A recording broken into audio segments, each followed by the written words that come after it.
Lalo pang nagpasigla ng turismo sa isla ng Boracay ang pagdaong ng international cruise ship na MS Adora Mediterranean mula Xiamen, China noong Sabado de Gloria. Lulan ng naturang barko ang nasa 2,200 na turista at 900 na tripulante kung saan ito ang kanilang kauna-unahang paglalayag sa Boracay. Sa pagdating ng barko, mainit na sinalubong ang mga pasahero at tripulante ng mga lokal na mananayaw ng ati-atihan. Halos lahat umano ng mga pasahero ay nilibot ang mga magagandang pasyalan sa isla. Ayon kay Mr. Nieven Makirang, cruise ship operations in charge sa Aklan, na ang pagdating ng iba't ibang cruise ship sa isla ay patunay ng patuloy na pagsigla ng turismo. Nabatid na ngayong 2026, nasa 14 ang cruise call sa Boracay. Sa kabilang dako, iniulat ni Ensign Hemedy Recto, Deputy Station Commander ng Philippine Coast Guard o PCG Aklan, na wala silang anumang maritime incidents o mga hindi inaasahang pangyayari na naitala sa mga pantalan ng Aklan, lalo na sa Katiklan Jettyport nitong mahal na araw. Aniya, sa kabila ng pagdagsa ng libu-libong mga pasahero at turista papuntang Boracay, gayon din ang pagdaong ng isang international cruise ship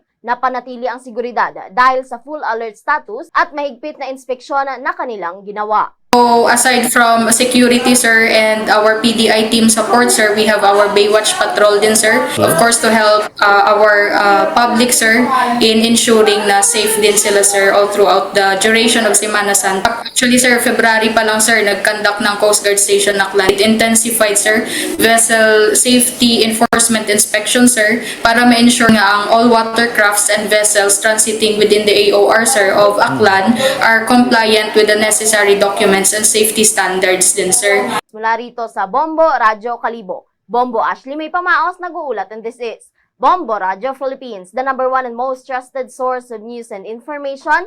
Basta Radyo. Bombo!